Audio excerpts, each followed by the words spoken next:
बिहार विधानसभा का मॉनसून सत्र शुरू हो गया है। नीतीश सरकार का आखिरी सत्र है और ये 17वीं विधानसभा का 15वां सत्र भी है। बिहार मॉनसून सत्र के पहले ही दिन माहौल गर्म रहा। विपक्षी पार्टियों ने सरकार को घेरने के लिए पूरी तैयारी कर रखी थी। इंडिया गठबंधन ने एसआईआर, बढ़ते अपराध और मतदाता सूची में गड़बड़ी जैसे मुद्दों को लेकर जोरदार प्रदर्शन किया। सरकार की तरफ से पहले दिन करीब 57,946 करोड़ रुपए का अनुपूरक बजट विधानसभा में पेश किया गया, जिसके बाद शोक प्रस्ताव रखा गया। लेकिन उसी समय विपक्ष का हंगामा चलता रहा। लगातार नारेबाजी और शोर शराबे की वजह से विधानसभा अध्यक्ष ने कार्यवाही मंगलवार सुबह 11 बजे तक के लिए स्थगित कर दी। विपक्ष के विधायक सरकार के खिलाफ प्रदर्शन करते दिखे। सीपीआई-एम के विधायक काले कपड़े पहनकर विधानसभा पहुंचे। विधायकों का आरोप था कि एसआईआर नाम की योजना से एनसीआर जैसे कानून लागू करने की कोशिश हो रही है। रुकावट के लिए खेद है। जियो के साथ करें 349 रुपये में धमाकेदार शुरुआत। 28 दिनों तक रोज मिलेगा 2 GB डाटा 50 दिनों के लिए। जियो एयर फाइबर का ट्रायल फ्री।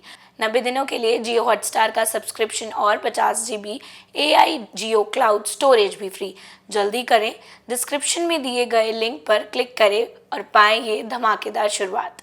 वहीं आरजेडी और कांग्रेस के विधायकों ने कानून व्यवस्था पर सवाल उठाए और कहा कि बिहार में अपराध तेजी से बढ़ रहे हैं। उन्होंने सदन में पोस्टर दिखाए और जमकर नारेबाजी की। विधानसभा अध्यक्ष ने सभी से शांत रहने की अपील की, लेकिन विपक्षी विधायक मानने को तैयार नहीं हुए। विधानसभा सत्र शुरू होने से पहले ही आरजेडी तेजस्वी यादव ने सोशल मीडिया पर सरकार पर निशाना साधा। उन्होंने कहा कि बिहार में अपराध और भ्रष्टाचार चरम पर है। अपराधियों और अफसरों के बीच गहरा गठजोड़ बन गया है। तेजस्वी ने आरोप लगाया कि ट्रांसफर, पोस्टिंग, जाति और डीके टैक्स जैसे पैमानों पर हो रही है। सीएम नीतीश कुमार अपने मंत्रियों के साथ विधानसभा पहुंचे। उन्होंने बाहर खड़े लोगों का हाथ हिलाकर स्वागत किया और विधानसभा अध्यक्ष से मिलकर उन्हें फूलों का गुलदस्ता दिया। सत्र की शुरुआत में विधानसभा अध्यक्ष ने भाषण दिया और समितियों का गठन किया। यह सत्र 5 दिनों तक चलेगा। सरकार इस दौरान कुल 12 विधेयक पेश करेगी, जिनमें 4 मूल विधेयक और 8 संशोधन विधेयक शामिल हैं। सरकार दोनों सदनों से पास करवाकर कानून बनवाएगी। 5 दिन चलेगा सत्र। 12 विधेयक होंगे पेश। 22 और 23 जुलाई को राजकीय विधेयक पेश होंगे। 24 जुलाई को अनुपूरक बजट पर चर्चा और मतदान होगा। फिर विनियोग विधेयक लाया जाएगा। 25 जुलाई को गैर सरकारी संकल्पों पर चर्चा होगी। INDIA गठबंधन शुरू से ही हमलावर नजर आया। वे मतदाता सूची की गड़बड़ी, एसआईआर योजना और अपराध के बढ़ते मामलों को लेकर सरकार को घेर रहे हैं। उनका कहना है कि सरकार बुनियादी समस्याओं पर ध्यान नहीं दे रही और चुनाव से पहले लोगों को भ्रमित कर रही है। ये मॉनसून सत्र राजनीतिक रूप से बहुत अहम है।